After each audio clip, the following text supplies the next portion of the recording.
A man who punched a woman on video, he's been allowed to resign. Ugh. Watch.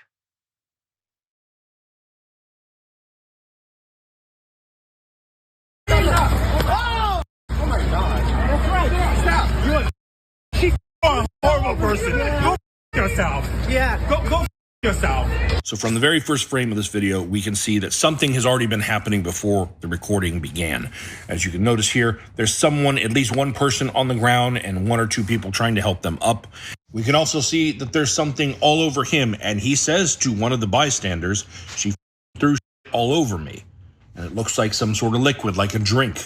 But whatever happened before, whatever this situation was, what we see right here is him approaching this young woman who has her hands down, who is not coming at him aggressively at all, followed by him punching her directly in the face, allegedly breaking her nose. With millions watching and many people benefiting from this program called Indisputable, we just need 1% of the viewers to become a paid member so we can continue to bring this content to you.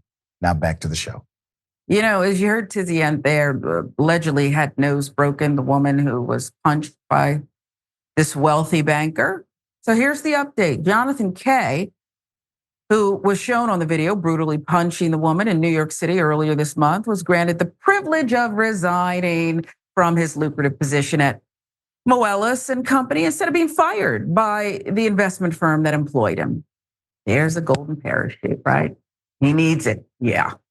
Jonathan Kaye remained on the Moelis Company investment firm payroll for more than 2 weeks amid calls for him to be fired, arrested, prosecuted for brazenly, violently assaulting the woman during a Pride Month event. But as of Monday morning, Kaye was no longer working for Moelis Company, according to the media reports.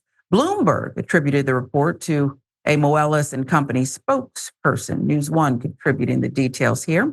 Moelis Company had quietly placed Kaye on leave as it said it was conducting an investigation that began the day after the assault that was recorded on video and went viral on social media.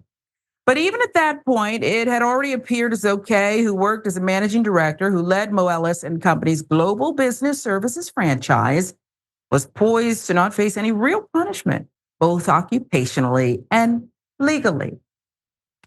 Moelis Company ultimately confirmed to Business Insider that Kaye is the employee it placed on leave following its initial social media post announcing the serious incident was under investigation.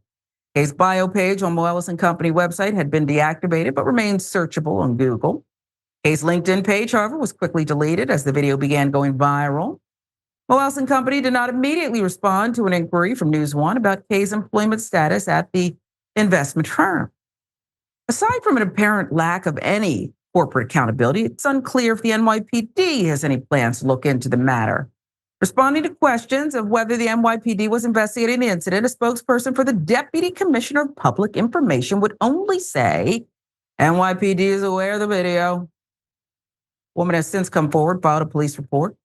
But as of Monday afternoon, there were no reports that Kaye had been arrested, charged with a crime that he's shown on video committing. Ken Moelis is the CEO of Moelis Company. At least he was. Well, he is. Chief Jeffrey Madry runs the NYPD. So there you have the CEO, Ken Moelis, whose name is on the marquee, and the chief, Jeffrey Madry of the NYPD. And we're still wondering, this was our initial question. NYPD said, oh, we can't act unless there's a victim. That's not true. And we proved it the last time. They asked for people to come forward, the footage, all that. They could have been investigating. Do you want to start there, Yasmin? Sorry, I was muted. Yeah. And it's kind of a weird callback, but if you go back to the Karen with the panties, those cops were there. They were very proactive. I think you actually mentioned that. You know, they did a full investigation. They went into the woman's house. They can do as much or as little as they want to do. And look, in this case, at least the man didn't have a gun on him, right? These people out here, they're insane. And in this case, this guy seems incredibly entitled. Why wouldn't he be, again, He's a very wealthy man living in New York City. How dare this woman upset this man who has such limited intelligence that he can't manage his own emotions, nor can he use his words to communicate whatever he's trying to communicate. He has to punch a woman in the face. We would chastise children for less. We do chastise children for less.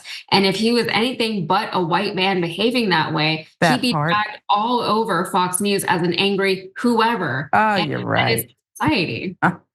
You are so right. And might I also add this, something about his jacket was wet, somebody threw something. We don't know if that was an accident. We don't know if the woman who allegedly had her nose broken did it. We don't know any of that. And that's still not the way you respond.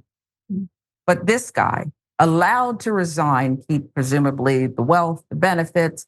Well, maybe he'll finally get arrested, NYPD. Maybe he'll be arrested for punching people in the street. You're dangerous as far as I'm concerned. And maybe she'll also file a civil suit. We'll keep you posted.